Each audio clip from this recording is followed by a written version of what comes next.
Shalom, puji Tuhan. Hari ini kita ketemu kembali dalam ibadah di CMC Cabai Rawit yang ada di Kota Bandung, di Jalan Jamika. Khotbah hari ini berjudul Bila Semua Jalan Telah Buntu. Sekali lagi, tema khotbah hari ini adalah Bila Semua Jalan Telah Buntu.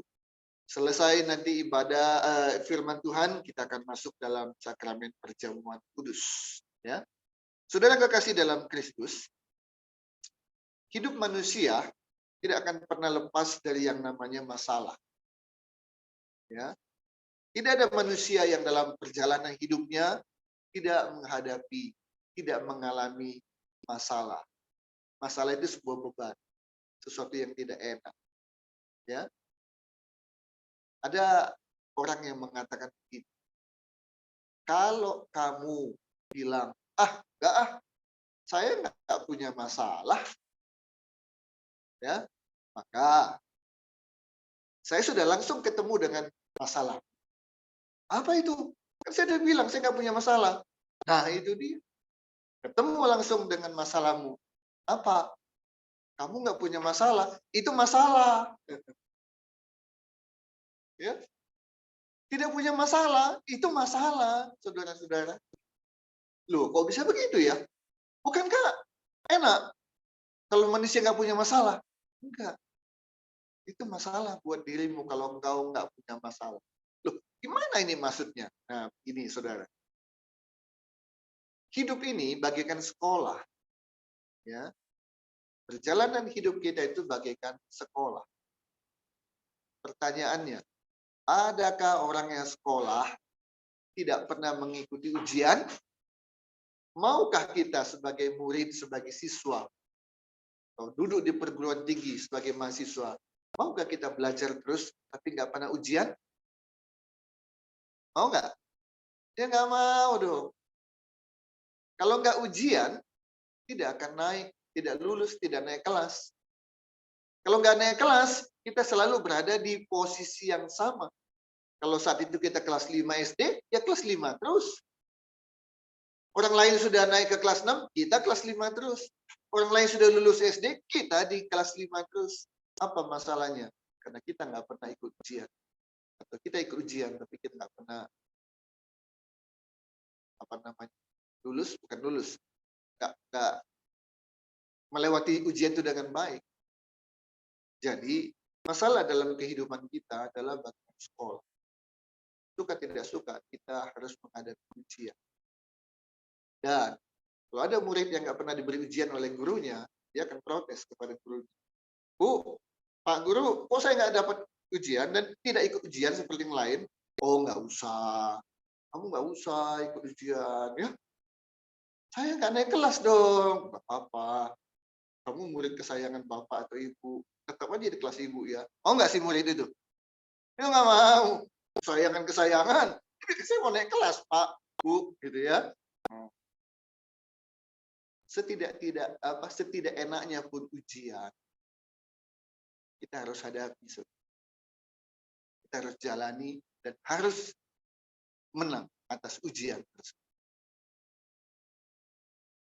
Tuhan mengizinkan masalah dalam kehidupan kita. Tentu ada maksud dan tujuan. Amin. Jadi kalau kita menghadapi masalah, jangan langsung cepat-cepat bilang Tuhan tidak sayang saya. Kalau kita mendapat masalah dalam kehidupan kita, jangan cepat-cepat bilang Tuhan tidak adil kepada saya. Tapi pahamilah setiap masalah yang terjadi dalam kehidupan kita, yang diizinkan oleh Tuhan terjadi, itu ada maksud dan tujuan dari itu. Contoh yang paling gamblang kita lihat pada Ayub. Apa yang terjadi dengan Ayub? Seorang yang soleh, saleh. Hidupnya berkenan di hadapan Tuhan. Jadi Ayub ini bukan orang yang kadang ibadah, kadang tidak, kadang baik, kadang enggak. Ya, tidak. Dia adalah orang yang saleh, yang menjaga hidupnya kudus. dan juga mengarahkan anak-anaknya, istrinya, supaya keluarganya tetap hidup sesuai dengan firman Tuhan. Ayo, kurang apa lagi?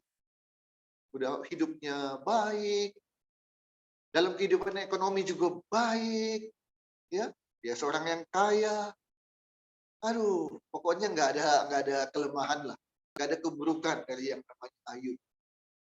Harmonis keluarganya, hebat lah pokoknya, ya. Keluarga idaman, keluarga yang ideal. Tapi apa yang terjadi, saudara? Tuhan izinkan kambing domba dan untanya dirampas orang Seba dan orang Kasdim. Sebagian yang masih tersisa mati karena disambar oleh api dari langit. Api dari langit ini kita kenal dengan apa? Kalau api dari langit halilintar atau petir, ya, itu kan jarang-jarang ya, karena nggak ada petir yang bergerombol begitu tiba-tiba sekelompok, itu nggak ada. Petir ya petir, tas, tas, udah satu-satu. Bayangin ya kalau ada sekian banyak domba dan onta, kambing gitu ya, tersebar di mana-mana. Kok bisa ketak, ketak, ketak, ketak, kena semua, nggak ada yang enggak gitu ya, mati semua. Bayangin, habislah semua. Ada yang dirampas, ada yang mati karena api dari langit. Nggak cukup hanya itu, apalagi yang terjadi, anak-anaknya meninggal, tertimpa runtuhan di mana mereka sedang berada. Habis, bis, nggak tersisa satu pun. Ya, entah yang paling tua, yang paling tengah, entah yang paling bungsu, nah, habis, bis. Bayangin ya, kehilangan harta udah merupakan bulan. Nggak ada orang mau miskin kan? Nggak ada cita-cita jadi orang miskin kan? Oh, mana ada. Mau menjelang miskin aja udah gimana rasanya? Kiamat. Ya, saya ingat dulu bos saya waktu panggil saya setelah saya berhenti kerja. Kaget juga saya, kenapa dia manggil saya lewat sekretaris. Tanya, ada apa? Saya bilang, kok saya dipanggil. Nggak kepikir saya bahwa dia mau minta saya kerja lagi. Nggak, bukan itu. Ada apa ya? Ketika saya bertemu dengan dia empat mata, dia bilang, "Oh Yunus, uang saya hanya tinggal sekian miliar." Sekian apa? Miliar. Saya bilang, kok jangankan punya, ngelihat aja saya belum pernah loh. Yang namanya sekian miliar gitu ya. Nggak tahu istri saya Hana, karena dulu kerja di bank, ya berangkas mereka tiap hari itu isinya berapa miliar. Ngelihat tapi nggak memiliki gitu ya. Ngitungin, dia punya orang lain terus gitu ya. Dia bilang, uang saya tinggal sekian miliar. Sekian miliar itu banyak nggak, saudara? Itu tadi saya bilang, jangankan memiliki, melihat aja saya belum pernah. Dia udah galau hanya karena uangnya tinggal sekian miliar. Waktu saya masuk kerja, hanya ada satu pabrik yang dia punya, dan dia bilang waktu itu kepada saya, Pak Yunus, saya punya cita-cita. Apa itu? Saya ingin punya 3 pabrik. Pak, bagus. Kan selalu motivator bilang, gantungkan cita-citamu seperti bintang di langit, kan begitu. Dan saya cita-citanya punya 3 pabrik. 10 tahun saya kerja di sana, dan begitu saya berhenti, tahun ke-10, dia sudah punya 3 pabrik. Ya, jadi saya masuk dengan 1 pabrik, dan saya keluar sudah punya 3 pabrik. Begitu saya berhenti, beberapa tahun kemudian itulah saya dipanggil, dan dia pada kondisi 1 pabrik terjual, 1 pabrik masuk BPPN, Badan Penyihatan Perbankan Nasional. Jadi yang tinggal hanya 1 pabrik, itu awal ketika saya. Jadi kehilangan pabrik 2, mungkin masih ada kewajiban-kewajiban lain, sehingga muncul kata-kata, saya punya uang hanya tinggal sekian mitra. Tidak lama setelah pertemuan saya dengan beliau, beberapa waktu kemudian kita dihebohkan dengan kejadian seorang pengusaha meninggal dunia di sebuah mal, jatuh dari lantai atas, meninggal seketika. Itulah. Jadi ada orang yang tidak kuat dengan masalah. Dan memang ya, kehilangan harta benda itu tidak semua orang tahu. Ya, berbeda dengan Om William ya. Om William kehilangan Astra di usia yang sudah tua, tapi dia tetap berpegang pada Tuhan. Orang bilang kali ini Om William Vilayat Maja ya, pendiri dan pemilik Astra sebelumnya, orang bilang Om William habis. Dulu dia pernah jatuh bangkit Astra Jaya, tapi kali ini ketika anaknya menghadapi masalah ekonomi dan sebagai tanggung jawab orang tua, dia bayar dengan kehilangan Astra. Orang bilang Om William habis. Kenapa? Karena usianya sudah tua. Orang pasti bilang semangatnya pasti ya nggak akan mungkin lah di usia tua ini dia bisa bangkit kembali, nggak mungkin lah, habis. Tapi apa yang terjadi? Kita tahu Om William dari raja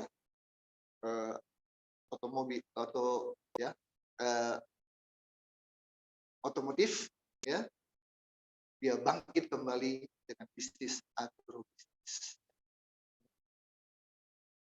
Orang berharap sama Tuhan tidak akan pernah kecewa. Jadi jangan pernah mengatakan Tuhan ini terlalu berat. Apa yang dialami oleh Ayub nggak hanya berhenti sampai di situ, seluruh harta bendanya habis, anak-anaknya meninggal, bukan satu, bukan dua, semuanya. Masih ada lagi, dia kena penyakit gatal dari seluruh tubuh. Kita gatal bagian tentu aja rasanya udah nggak tahan, udah kasih obat, udah apa, gatal terus, ini gatal seluruh.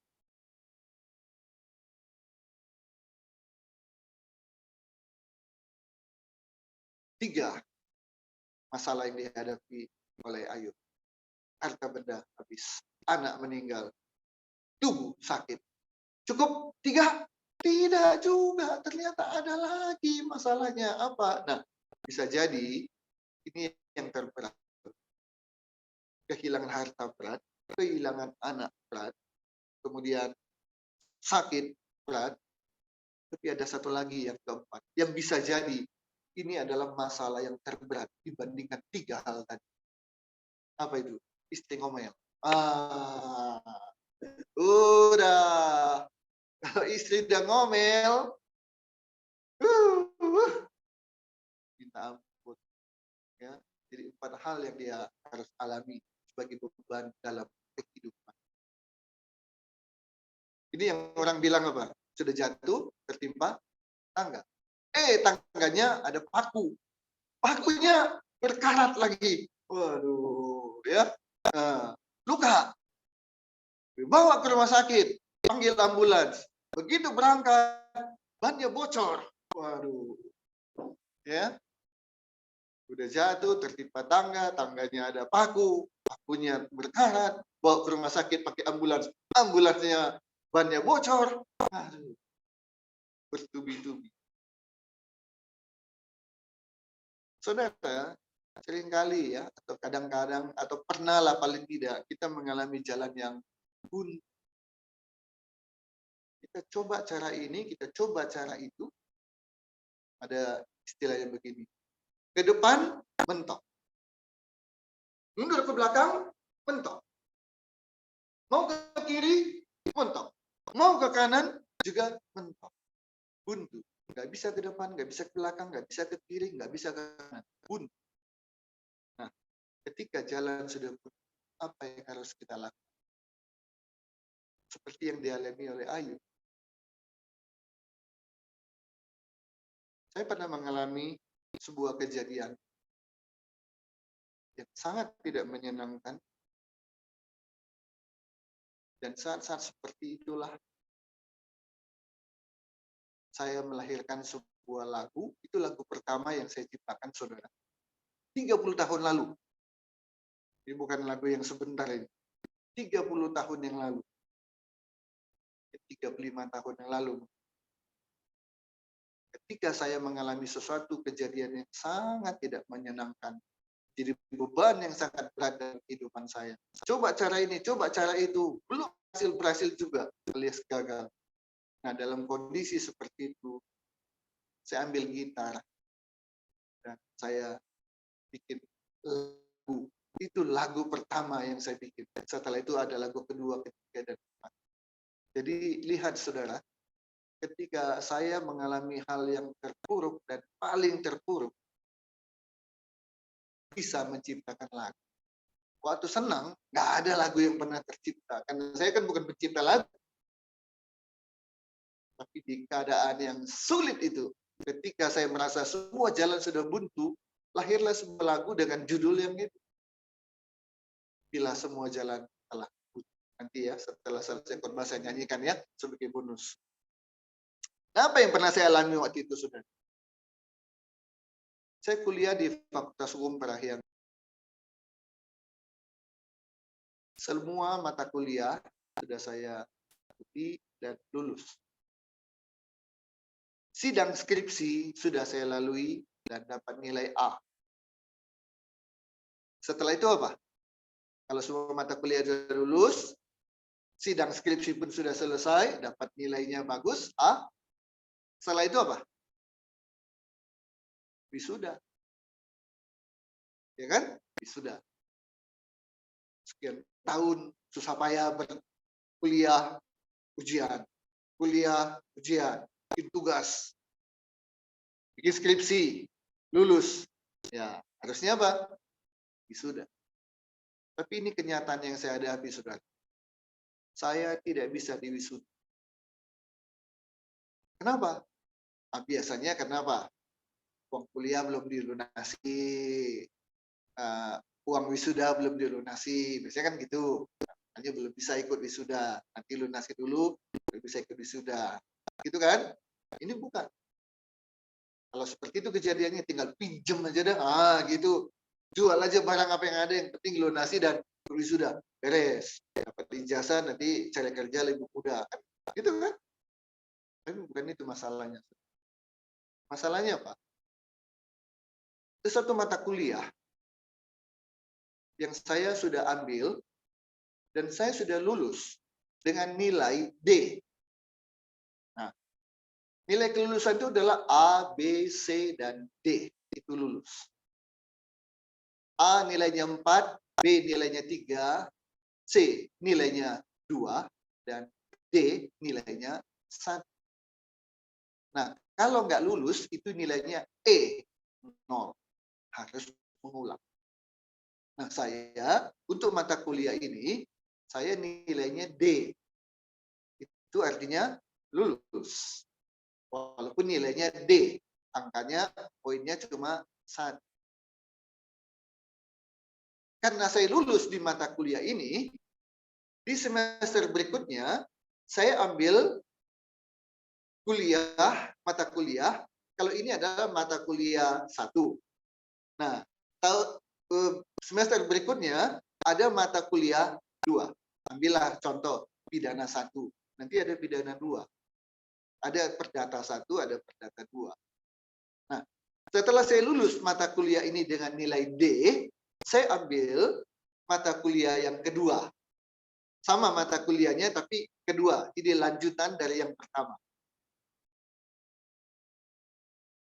Lulus juga dengan nilai walaupun D. Jadi dua-dua mata kuliah ini saya sudah lulus. Oke? Makanya saya katakan, seluruh mata kuliah, 150 SKS termasuk sidang, sudah selesai. Sekarang enak mahasiswa sekarang. Hanya 4 tahun, kami dulu 4,5 tahun. Sekarang cuma 144 SKS, kami 150 SKS. Jadi 4,5 tahun, 9 semester. Sekarang rata-rata 8 semester. Lebih cepat. Oke, semua udah lulus, tapi saya tidak bisa diwisuda. Kenapa? dosen wali saya memanggil saya, mengatakan begini, Yunus, kamu tetap tidak bisa diwisuda. Karena apa? Mata kuliah titik-titik satu itu adalah mata kuliah prasyarat. Artinya, nilai yang kamu harus dapat minimal C. Kalau D, kamu nggak boleh ambil mata kuliah yang kedua. Pak, saya kan sudah ambil juga yang kedua, Pak. Dan sudah lulus juga, Pak. Ya, tapi begitulah aturannya. Harusnya kamu dapat nilai C dulu, baru bisa ngambil itu. Nah, ini namanya prasyarat. Nah, sedikit perdebatan waktu itu. Tapi kan bukan salah saya. Kalau memang itu prasyarat, kenapa saya boleh ngambil yang kedua? Dan udah selesai. Kenapa sekarang jadi mundur? Ya, tetap kan mahasiswa nggak bisa menang ya. Nah, jadi waktu itu sebagai jalan keluarnya, saya ikut kuliah lagi. Khusus mengulang yang mata kuliah dapat D ini. Nyatat lagi. Persis sama. Catatannya itu sama. Ikut ujian lagi, UTS, UAS. Nilainya tetap D. Artinya lulus nggak? Ya lulus, tapi nggak bisa memenuhi syarat. Saya 3 kali mengikuti ujian ini. Jadi di semester berikutnya ambil lagi sampai 3 kali. Nah, artinya itu perjalanan ya. Sampai 3 kali saya mengikutinya, sampai kemudian saya sidang. Nah, jadi bukan sesudah sidang saya ngambil lagi. Enggak. Kan perjalanan 9 semester itu, semester ini saya ngambil mata kuliah ini, 1. Kemudian berikutnya 2, lulus, tapi dapat kabar, nanti kamu nggak boleh wisuda, ambil lagi sampai 3 kali. Dan kemudian saya lalui semua kuliah sampai sidang, selesai. Nah, terganjal sekarang dengan tetap saya dapat nilai D. Karena 3 kali saya ikut kuliah, ikut ujian, tetap nilai tertinggi yang saya dapat adalah D. Ini aneh tapi nyata. Walaupun saya dapat nilai 70, tetap D. Kenapa? Karena teman-teman saya nilainya di atas semua. Jadi D itu dianggap rendah. Sebaliknya, ada mata kuliah yang susah. Mungkin 67 aja sudah dapat B. Karena yang lainnya rendah-rendah semua. Ya, itulah yang terjadi, saudara. Mudah-mudahan cukup jelas penjelasan saya. Saya tidak bisa wisuda, walaupun 3 kali saya sudah mengikuti mata kuliah yang sama, tapi karena nilainya tetap D, 3 kali dapat D, tetap dianggap tidak memenuhi syarat. Walaupun D mata kuliah yang kedua sudah saya ambil dan lulus juga. Itulah yang terjadi, saudara. Dan saya mencoba dengan berbagai cara. Cara pertama adalah, waktu itu ada kesempatan dari Kopertis. Parahyangan adalah satu-satunya perguruan tinggi swasta waktu itu yang statusnya disamakan. Di luar itu tidak ada yang disamakan. Semuanya diakui dan terdaftar. Kopertis memberikan kesempatan, karena kami adalah angkatan pertama yang mengikuti program SKS ya. Angkatan saya berikutnya tidak ada SKS. Hanya bagian dari percobaan, tapi bagian kami, angkatan saya murni SKS. Kuliah, tanda tangan, kurang dari 80, tidak boleh ikut ujian. Sementara yang dulu, mau kuliah nggak kuliah, yang penting ujian, enak. Dikasihlah kesempatan pada angkatan saya, 1 kali kesempatan untuk ikut ujian perbaiki. Nah, ini kesempatan. Siapa-siapa mengalami seperti saya, atau apapun masalahnya, ketika dia nilainya ada yang kurang, atau ada yang tidak lulus, tidak perlu ikut kuliah lagi, tapi kali itu diberikan 1 kali kesempatan untuk ujian perbaikan. Kalau lulus, selesai.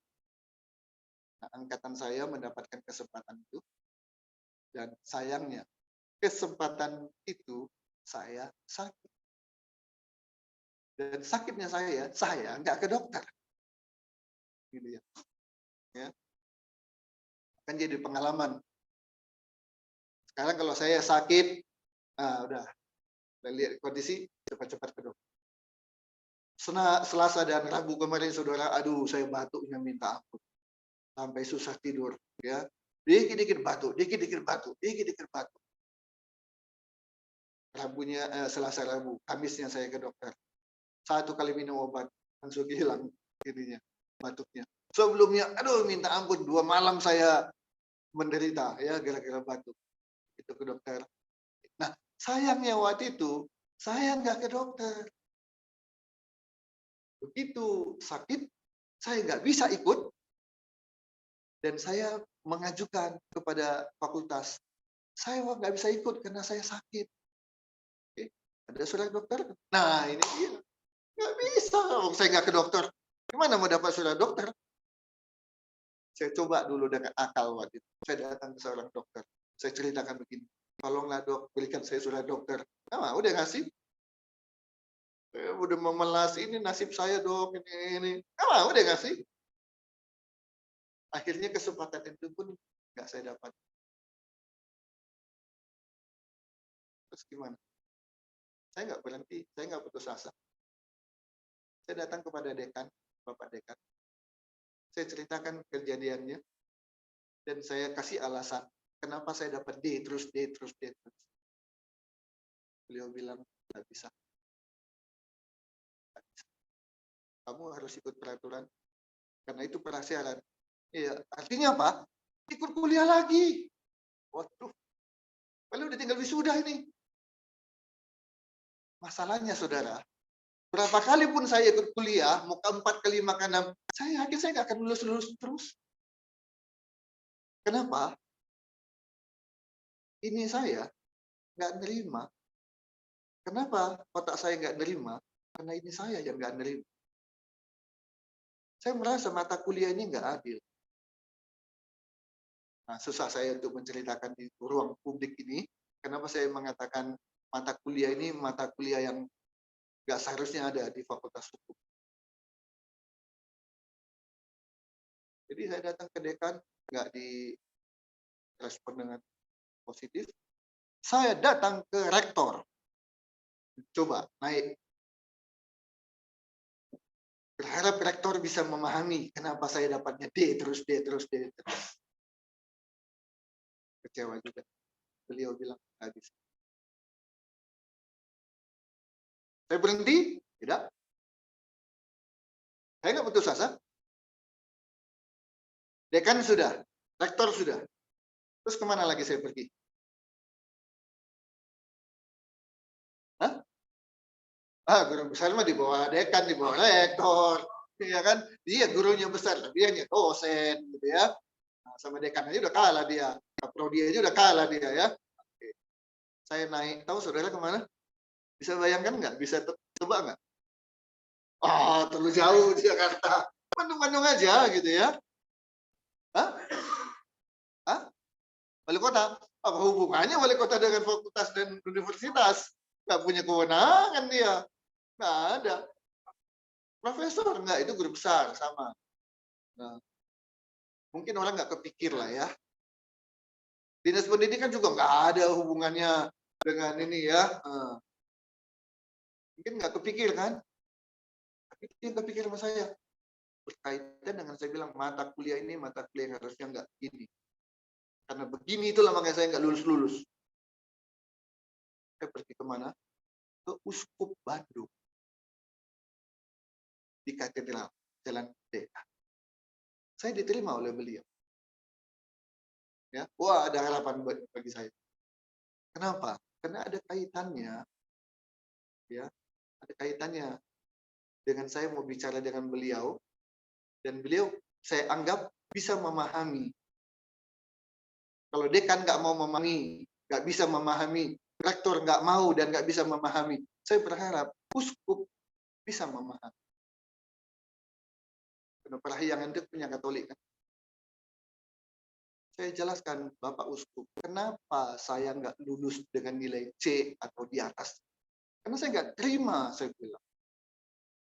Seringkali saudara ketika ujian, saya isi, udah langsung keluar saya.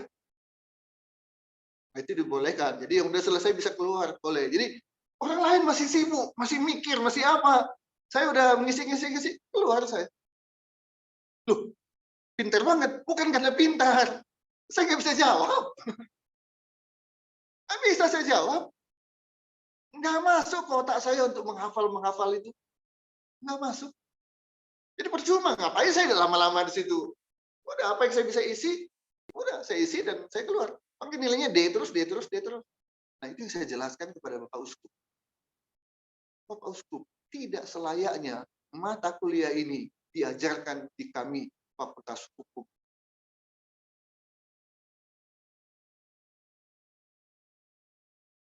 Dia hanya senyum-senyum aja. Tapi hasilnya tetap bilang, tidak. Jadi, 3 yang sudah saya tempuh ke dekan, rektor, uskupan. Beliau memahami apa yang menjadi keluhan saya. Beliau tidak bisa merespon. Dia akan memberikan jalan keluar. Cukup memahami saja. Saudara bisa membayangkan kalau saya bilang saat itu jalan saya buntu. Saudara setuju? Harus kemana lagi saya? Ke menteri. Sama tidak harus urusannya begitu-gituan sih? Seorang mahasiswa sebuah fakultas di universitas datang ke menteri. Kalau menteri ngurusin begitu, nanti seluruh Indonesia menteri harus ngurusin yang gitu-gituan. Ya kan? Nah, jadi saya nggak kepikir datang ke menteri lah. Harapan saya pada dekan, pada rektor, dan kemudian terakhir pada uskup.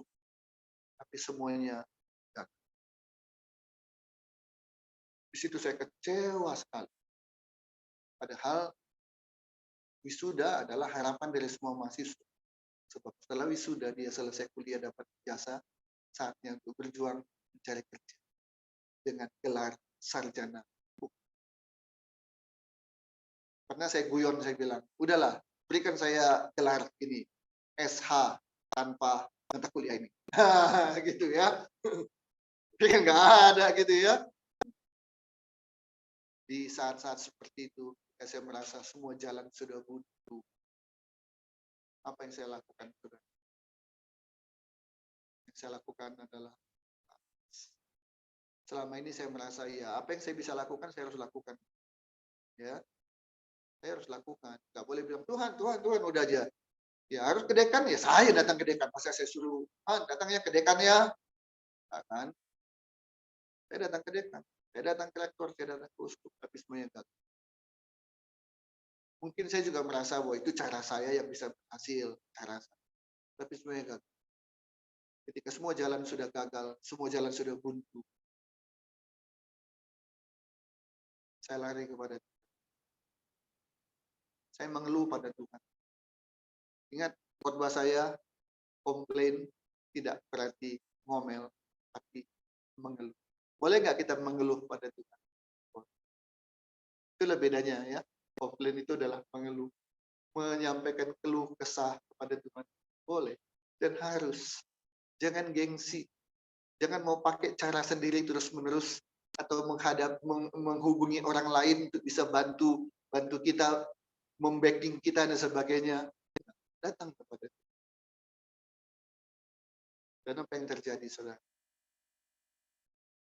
Sama seperti apa yang dialami oleh Ayub. Ketika dia mohon ampun kepada Tuhan, dia mencabut kata-katanya. Tuhan pulihkan. Dia mendapat 2 kali lipat dari apa yang dia dapat sebelum. Demikian juga dengan saya. Ketika saya menyerahkan sungguh-sungguh ke dalam tangan Tuhan. Tuhan, saya bilang, saya sudah buntu. Apa yang saya bisa kerjakan, sudah saya kerjakan. Tapi harapan, tinggal harapan. Sekarang harapan saya hanya tinggal pada pertolongan. Pertolonganku hanya darimu. Yesus yang ku percaya. Saya bilang, Tuhan, Kalau bukan Tuhan yang tolong, habis saja. Habis. Hanya Tuhan. Begitu saya menyerah, berserah. Dan apa yang terjadi, saudara? Tahu jalan keluarnya apa? Nggak kepikirkan. Yang tak pernah kulihat dan tak pernah kupikirkan, itu yang kau sediakan bagiku.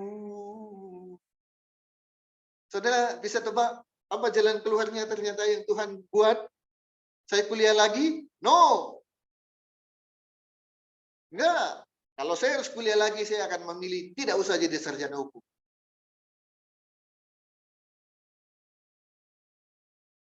Kecuali materinya diubah. Itu baru saya mau. Saya tetap nggak terima. Kok materinya yang begini? Gitu. Ya, yang begini itu saya jelaskan setelah ibadah aja ya. Karena agak-agak rawan. Tidak, saya selesai itu dengan pertolongan Tuhan, bukan dengan mengikuti kuliah ulang. Tapi tanpa kuliah saya lulus. Loh, gimana caranya? Kan udah 3 kali, D terus, gagal. Tuhan punya cara yang tidak terpikirkan oleh saya. Saya dipanggil oleh dosen wali saya. Sekarang beliau sudah jadi profesor, dosen wali saya. Dia bilang, Dimas, ada apa, Pak? Ada keputusan penting yang kamu perlu dengar. Gila-gila sedap ini kan? Saya dipanggil aja sudah pertanyaan kan? Ada apa yang saya dipanggil? Gitu. Kan saya udah nggak kuliah lagi, udah nggak ke kampus lagi. Ada hal penting yang perlu kamu tahu. Harap-harap cemas. Ada apa ini? Menyangkut apa ini? Ya. Terus beliau bilang, kemarin-kemarin ini ada pertemuan konsorsium ilmu hukum di Puncak. Apa itu konsorsium ilmu hukum? Jadi bertemulah wakil-wakil dari berbagai perguruan tinggi, khususnya fakultas hukum. Nah, mereka mungkin secara berkala ada pertemuan 3 tahun sekali atau apa, nggak tahu saya, berkumpul membicarakan mengenai kurikulum di fakultas hukum. Jadi fakultas hukum, silakan kalau ada punya mata kuliah yang mau dipilih, ada silakan. Tapi mata kuliah yang harus ada, harus ini misalnya. Itu disepakati seluruh Indonesia. Mata kuliah hukum yang utama. Dan kemudian berbagai kebijakan-kebijakan lainnya. Itulah rupanya yang biasanya dibicarakan ketika konsorsium ilmu hukum bertemu. Dan konsorsium ilmu hukum memutuskan bahwa hukum satu titik-titik hukum titik-titik satu diubah, tidak lagi menjadi mata kuliah prasyarat, tapi menjadi mata kuliah biasa, sehingga tidak harus nilai C baru dia lulus dan ikut mata kuliah kedua. Saya dengarkan, saya bilang, Pak, kalau begitu saya langsung otomatis lulus dong, saya bilang. Iya, katanya. Waduh, luar biasa. Tanpa usaha, tanpa ini, tanpa itu lagi, saya otomatis lulus 3 kali. Nah, itu. Orang lain lulus 1 kali, saya lulus 3 kali. Kurang apa coba? Luar biasa apa yang Tuhan lakukan. Betul? Amin. Dari tadi belum baca Alkitab ya? Ayo. Kita baca Keluaran 14 ayat 14. Keluaran 14 ayat 14.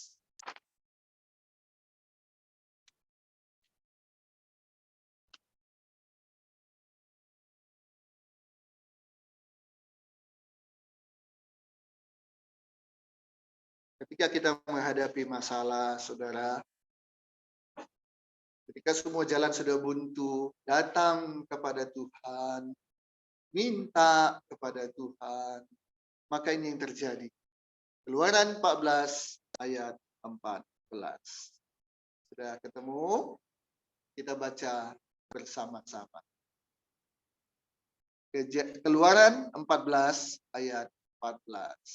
1, 2, 3. Tuhan akan berperang untuk kamu dan kamu akan diam saja.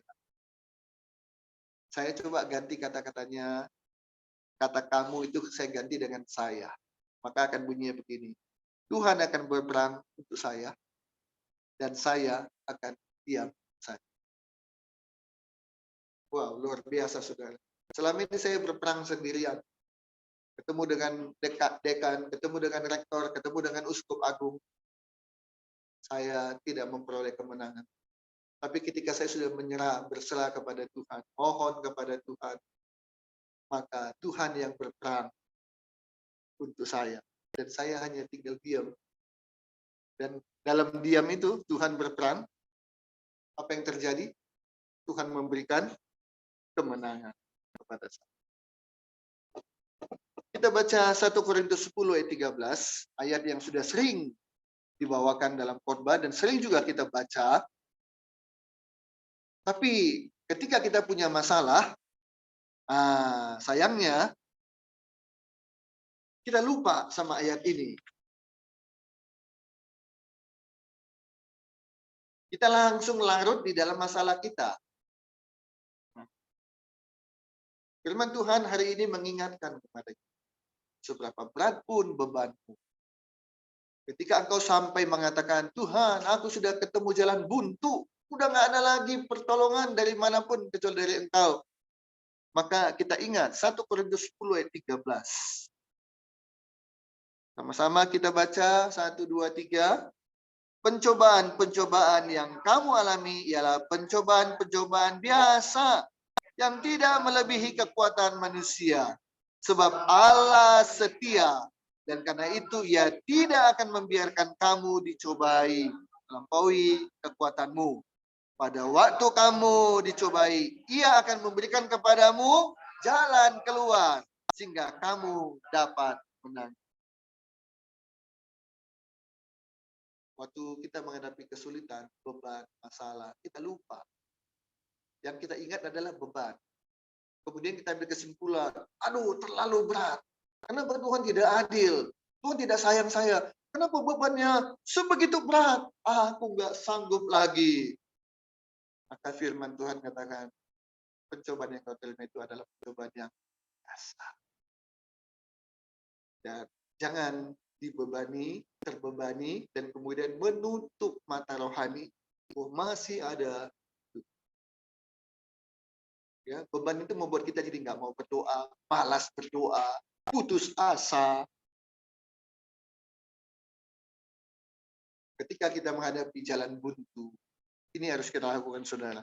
Ulangan 26 ayat 7. Kitab Ulangan 26 ayat 7.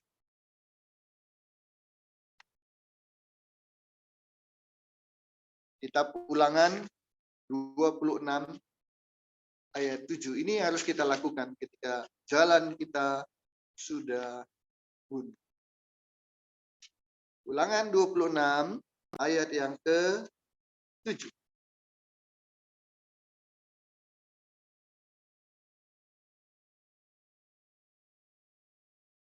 Satu, dua, tiga. Maka kami berseru kepada Tuhan Allah nenek moyang kami. Lalu Tuhan mendengar suara kami dan melihat kesengsaraan dan kesukaran kami dan penindasan terhadap kami. Tuhan melihat, saudara, dia nggak tidur. Dia nggak sedang santai-santai sehingga akhirnya nggak tahu apa yang terjadi pada diri kita. Enggak, tapi Tuhan sedang menunggu. Nah, apakah kita dalam kesulitan ketika menghadapi jalan buntu? Apakah kita berseru kepada Tuhan atau tidak? Atau masih terus berusaha dengan pakai cara kita? Tuhan sedang menunggu. Nah, karena itu ketika kita menghadapi kesulitan, masalah, dan sebagainya, apapun masalah kita, saya nggak tahu apa masalah saudara. Saudara menghadapi masalah sakit penyakit, sudah pergi sana, pergi sini, berubah sana, berubah sini, belum sembuh-sembuh juga. Ya, di WA grup pernah ada yang bilang, aduh saya pengen mati saja, katanya. Kenapa? Udah nggak kuat. Udah coba sana, coba sini, tetap nggak sembuh-sembuh. Ah, saya pengen mati aja. Saya nggak tahu apa masalahmu, saudara. Apakah masalahmu pada karir? Nggak naik-naik, mentok terus, mentok terus, mentok terus.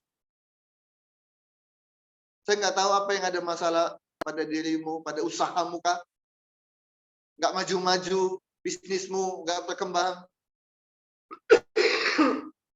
Ketika kau sampai pada satu titik, jalan sudah buntu, berserulah kepada Tuhan. Tidak hanya berseru saja, saudara, tapi ada satu hal lagi yang harus kita lakukan. Yuk, mari kita baca Hakim-Hakim. Kitab Hakim-Hakim pasal 2, ayat 1, ayat 18, Hakim-Hakim 2, ayat 18, bagian B-nya. Hakim-Hakim pasal 2, ini jarang dibuka ini ya. Jadi sebelum Hakim-Hakim itu adalah Yosua. Setelah Yosua baru Hakim-Hakim. Ya. Oke. Hakim-Hakim pasal 2 ayat 18 bagian B. Tidak cukup hanya berseru. Ada lagi yang harus kita lakukan, saudara. Ya. Mari kita baca bersama-sama Hakim-Hakim pasal 2 ayat yang ke-18 bagian B-nya saja. Dimulai dari kata sebab. Ya. 1, 2, 3. Sebab Tuhan berbelas kasihan mendengar apa? Rintihan mereka. Karena orang-orang yang mendesak dan menindas mereka. Jadi ada dua hal yang kita harus lakukan, saudara. Apa itu? Pertama, berseru dan merintih. Ini keluhan yang luar biasa kan? Dalam keluhannya dia sampai tidak hanya berseru, Tuhan tolong, itu berseru namanya. Tapi kalau dia merintih, saking suaranya habis, bukan karena batuk ya, suaranya habis karena berteriak berseru pada Tuhan sampai merintih. Tuhan, tolong. Sampai begitu.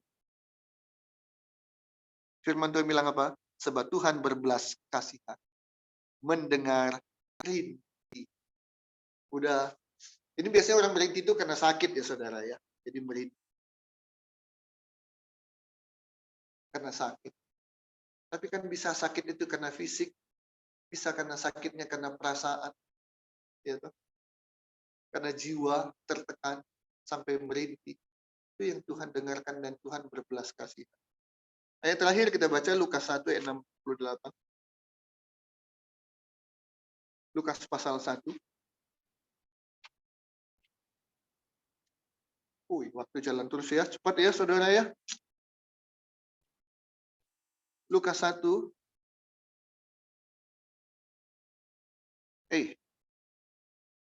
Nggak ada 68 ya. Aduh, saya kembali lagi melakukan. Hah? Ini saya buka Markus. Ya, Lukas pasal 1. Ya, maaf, saya bukanya Markus. Lukas 1 ayat 68. Oke. Saya dulu pernah bikin ayat yang saya tulis salah. Nah, saya sudah mulai berhati-hati. Ini bukan ayatnya yang salah, tapi Injilnya yang saya buka yang salah. Lukas saya buka Markus. Lukas 1 ayat 68.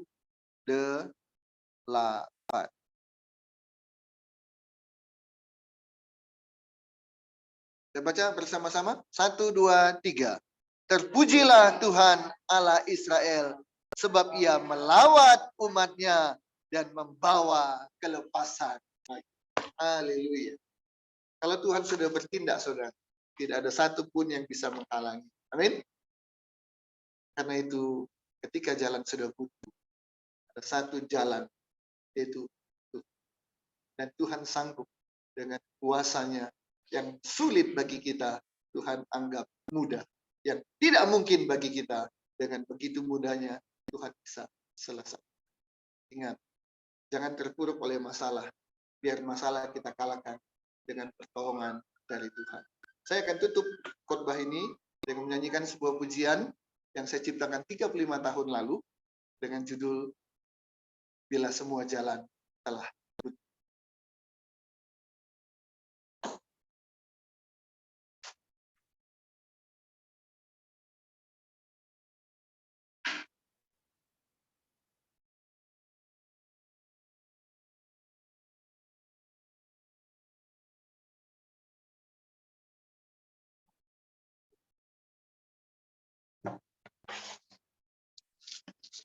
Ya, karena sudah 35 tahun saya juga nggak tiap kali nyanyikannya, saudara. Jadi saya nggak hafal 100%, ya 70% saya mungkin masih bisa hafal. Jadi ya supaya tidak sampai lupa, saya siapkan tulisannya, syair lagunya ya.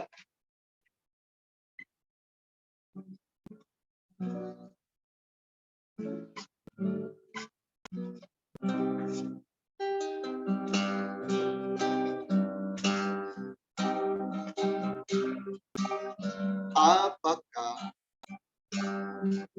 bebanmu berat menindih sehingga hidupmu tak berarti? Kemana jalan yang kan kau tuju bila semua jalan telah buntu?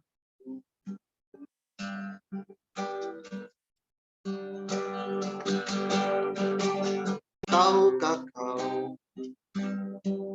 hidupmu tak sendiri? Yesus selalu berada di sisimu. Bila kau mohon belas kasih-Nya, maka Dia akan ulurkan tangannya.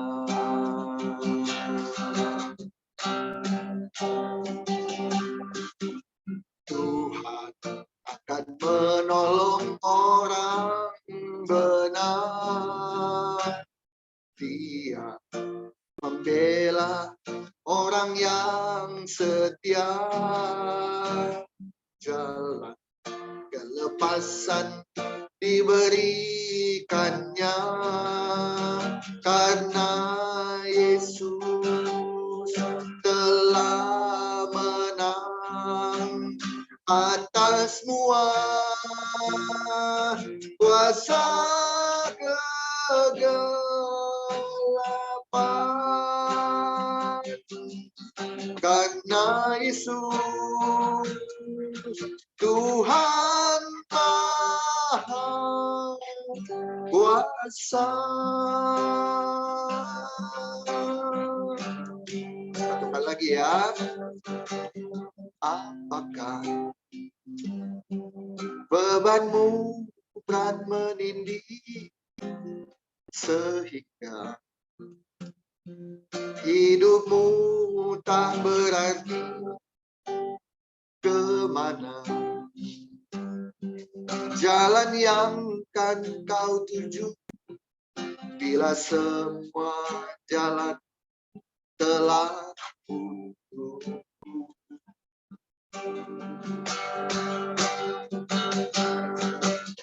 Tahukah kau hidupmu tak sendiri? Yesus selalu berada di sisimu. Bila kau mohon belas kasih-Nya, maka Dia akan ulurkan tangannya.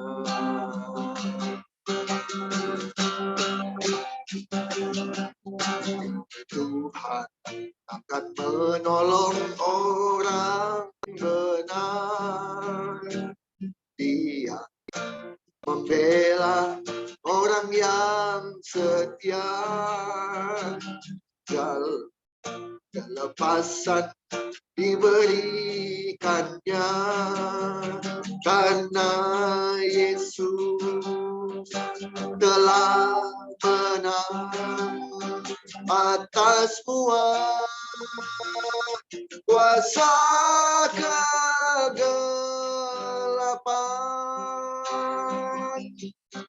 Karena Yesus Tuhan Maha Kuasa.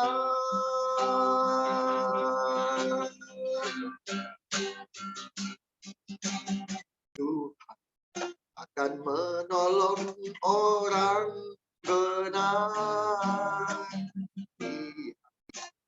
bela orang yang setia, jalan kelepasan diberikannya, karena Yesus telah menang atas semua kuasa kegelapan. Karena Yesus, siapa dia? Tuhan Maha Kuasa.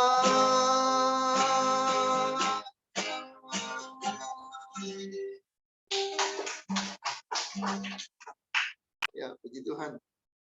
Siapa tahu jadi direkam ya.